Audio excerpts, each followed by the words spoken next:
ഇന്ന് ഉത്രാടം ദിനത്തിൽ ഒരു ദുഃഖവാർത്തയും നമ്മളെ തേടി വന്നു. പ്രശസ്ത ഫോറൻസിക് വിദഗ്ധ ഡോക്ടർ ഷെർലി വാസു ഇന്ന് കോഴിക്കോട് മെഡിക്കൽ കോളേജിൽ വെച്ച് വിടവാങ്ങി.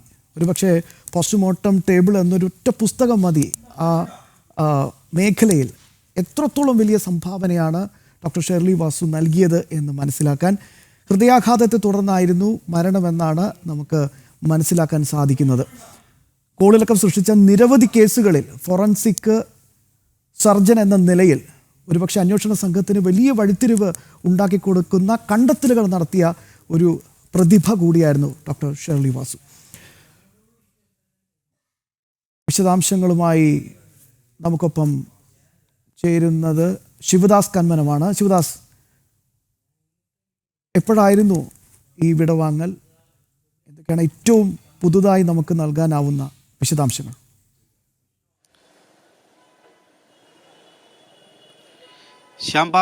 ശ്യാമ സൂചിപ്പിച്ചതുപോലെ തന്നെ കേരളം കണ്ട ഏറ്റവും മികച്ച ഒരു ഫോറൻസിക് സർജനായിരുന്നു ഷെർലി വാസു. നിരവധി കേസുകളിൽ, പ്രത്യേകിച്ച് പ്രമാദമായ നിരവധി കേസുകളിലൊക്കെ തന്നെ അന്വേഷണ ഉദ്യോഗസ്ഥർക്ക് ഒരു വലിയ വഴികാട്ടിയായിരുന്നു ഡോക്ടർ ഷെർലി വാസു. കേരളത്തിന് വലിയ ഒരു നഷ്ടം കൂടിയാണ്. നൂറുകണക്കിന് ആളുകളുടെ മൃതദേഹം പോസ്റ്റ്മോർട്ടം നടത്തി, പ്രത്യേകിച്ച് നിരവധി കേസുകളിൽ, പ്രമാദമായ കേസുകളിലൊക്കെ തന്നെ പോസ്റ്റ്മോർട്ടം നടത്തി ശാസ്ത്രീയമായ തെളിവുകൾ അന്വേഷണ സംഘത്തിന് കൈമാറിയ ഒരു പ്രതിഭ കൂടിയാണ് ഡോക്ടർ ഷെർലി വാസു.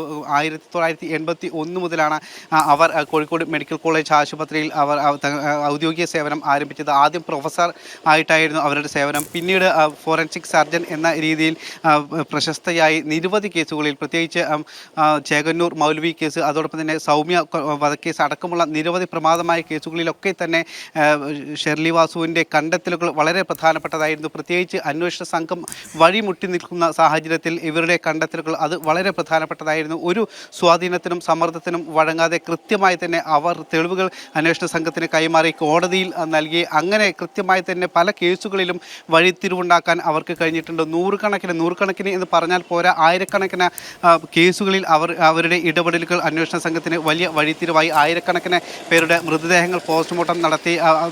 അത്തരത്തിൽ കേരളത്തിലെ ആദ്യ ഒരു വനിതാ ഫോറൻസിക് സർജൻ കൂടിയായിരുന്നു ഡോക്ടർ ഷെർലി വാസു. അവർ പോസ്റ്റ്മോർട്ടം ടേബിൾ എന്ന ഒരു പുസ്തകം തന്നെ അവർ രചിച്ചിട്ടുണ്ട്.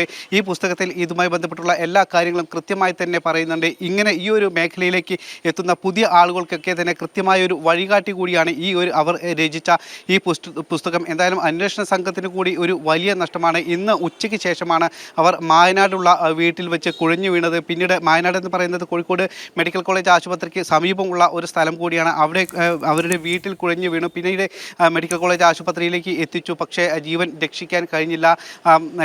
നിരവധി വർഷം കോഴിക്കോട് മെഡിക്കൽ കോളേജ് ആശുപത്രി, അതോടൊപ്പം തന്നെ കണ്ണൂർ പരിയാരം മെഡിക്കൽ കോളേജ് ആശുപത്രി, തൃശ്ശൂർ മെഡിക്കൽ കോളേജ് ആശുപത്രിയിലെല്ലാം തന്നെ ഫോറൻസിക് സർജനായി അവർ സേവനം അനുഷ്ഠിച്ചിരുന്നു. വിരമിച്ച ശേഷം സ്വകാര്യ മെഡിക്കൽ കോളേജ്, മുക്കത്തുള്ള സ്വകാര്യ മെഡിക്കൽ കോളേജിൽ ഇതേ ഫോറൻസിക് സർജനായി അവർ നിലവിൽ സേവനം അനുഷ്ഠിച്ചു കൊണ്ടിരിക്കുകയാണ്. അതോടൊപ്പം തന്നെ ഇപ്പോഴും അവർ ഈ നിരവധി കേസുകളിൽ ഉപദേശം നൽകിക്കൊണ്ടും അന്വേഷണ സംഘത്തിനൊക്കെ ഉപദേശം നൽകിക്കൊണ്ടും അവർ പ്രവർത്തിക്കുകയായിരുന്നു. ഈ ഒരു സാഹചര്യത്തിലാണ് അപ്രതീക്ഷിതമായ അവരുടെ വിയോഗം ഉണ്ടാക്കിയിരിക്കുന്നത്. ഇത് വലിയൊരു ഞെട്ടലോടെയാണ് കേരളം കേട്ടിരിക്കുന്നത്. മാത്രമല്ല വലിയൊരു നഷ്ടം തന്നെയാണ് ഡോക്ടർ ഷെർലി വാസുവിന്റെ ഈ വിയോഗത്തിലൂടെ സൂചിപ്പിച്ചതുപോലെ തന്നെ ശിവദാസു അത് കൃത്യമായി പറയുകയും ചെയ്തു. പോസ്റ്റ്മോർട്ടം ടേബിൾ എന്നൊരു പുസ്തകം തന്നെ അതൊന്ന് വായിക്കുമ്പോൾ മനസ്സിലാവും എത്രത്തോളം വലിയൊരു പ്രതിഭയായിരുന്നു ഈ മേഖലയിൽ ഡോക്ടർ ഷെർലി വാസു എന്നത്.